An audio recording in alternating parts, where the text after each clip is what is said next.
Hi, my name is Caroline Crouse. I work at HUD in the Office of Voucher Programs. I work on the Family Unification Program, amongst a few other programs, but for this presentation I've been asked to avoid going too much into the PUP program, which I apologize if I do, but just give a general overview of the Housing Choice Voucher Program and the Public Housing Program. Those are HUD's two largest programs for low-income housing assistance. There are other programs, mostly through HUD, run through the multifamily program, and they're generally referred to as project-based Section 8 assistance. I'll touch on that a little bit, but I actually realized I didn't put a slide in on that, so I'm just going to wing that. I believe Ruth is also going to touch on the low-income housing tax credit, which is the largest program for housing assistance, low-income housing assistance in the country, but it's run by the IRS, and I think she's touching on home as well. So the public housing program is project-based rental assistance, and in that program, public housing authorities, or PHAs, own and operate the property. The housing types vary. There's kind of the quintessential large block housing, but there's also large developments, but there are also garden-style apartments and scattered site single units, up to about 4 apartments each. Approximately 1.2 million households reside in public housing at this time.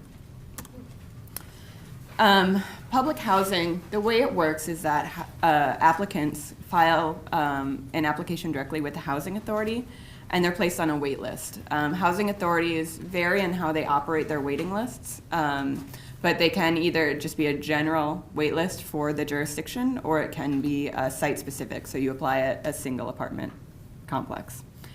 The PHA generally has policies in place to determine the eligibility and to determine the eligibility of the applicant.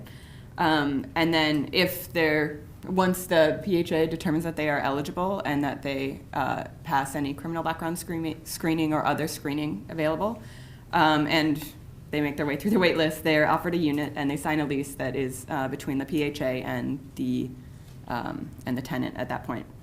The PHA maintains the housing, and annually they review the tenant income to determine rent. And the tenant rent is generally about 30% of their adjusted gross income. And we're going to go to the next slide. The Housing Choice Voucher Program is a little bit different in that it uses private landlords instead of housing owned by the Public Housing Authority. The largest part of the Housing Choice Voucher Program is the tenant-based rental assistance, but there is a small project-based component. Under the tenant-based rental assistance, participants have a voucher that they use to go out to find a unit owned by a private landlord and use that voucher to change the gap, or to pay the gap between the rent and 30% of their income. In the project-based component, the Public Housing Authority contracts directly with owners of units, and then they fill the spots the apartments that are available through that. I apologize, I kind of got off track there. Under the tenant-based component, and actually under the project-based as well, I guess the key, one of the greatest advantages of the Housing Choice Voucher is portability, or the ability to move. So after participants can choose to move both within the jurisdiction of the Public Housing Authority and may move outside of the jurisdiction. So if I currently live in Washington, D.C. and have some opportunities available in Florida, I can use my voucher to move to Florida, whereas in the Public Housing Program, you're kind of in that unit. Your assistance is tied to that unit. I should say under the project-based component of the Housing Choice Voucher Program, after 1 year, and subject to the availability of funds, people can use that project-based voucher, turn it into a tenant-based voucher. So the mobility aspect is retained in that part of the program. And the Housing Choice Voucher Program currently has about 2 million families. So in the voucher program, a household applies to the PHA's waiting list, and the PHA determines the household's eligibility for the program. A lot of times There are very long waiting lists for both the public housing and the voucher program. So a lot of times determining the eligibility doesn't actually happen until that family comes up on the waiting list, just because if it's a couple years later, their situations may change. The eligibility is dependent on income and criminal history and other aspects that the PHA may determine.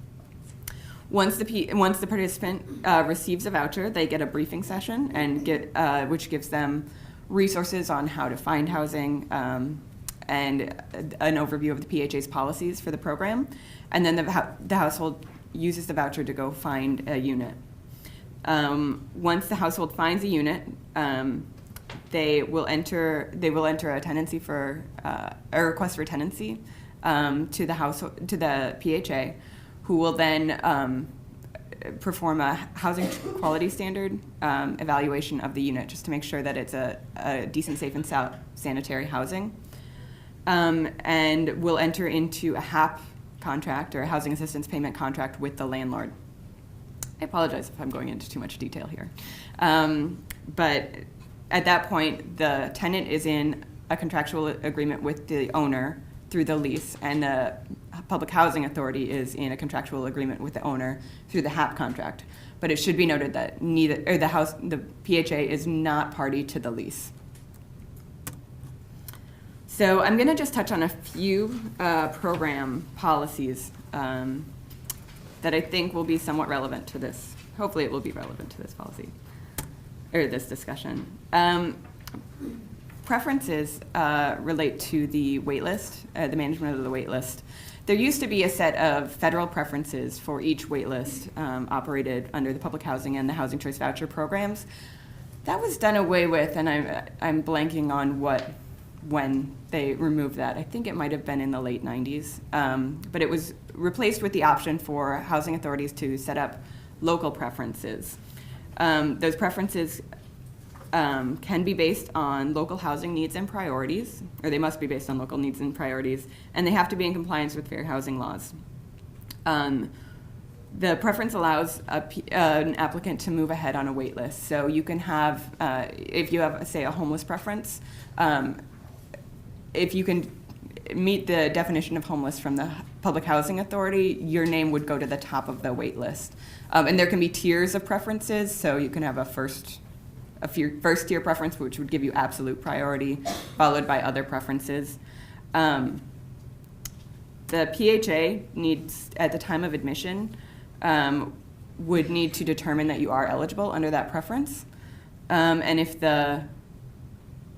And you still, even with the preference, you do, of course, need to be eligible for the program regarding criminal history and income eligibility. Oh, I went a little fast there, sorry. And then this is just the admissions basics, is that you have to be selected from the PHA waiting list, and that you have to be eligible. Sorry. So that's it. I think I went really quick. I was a little afraid I would go over time, so thanks.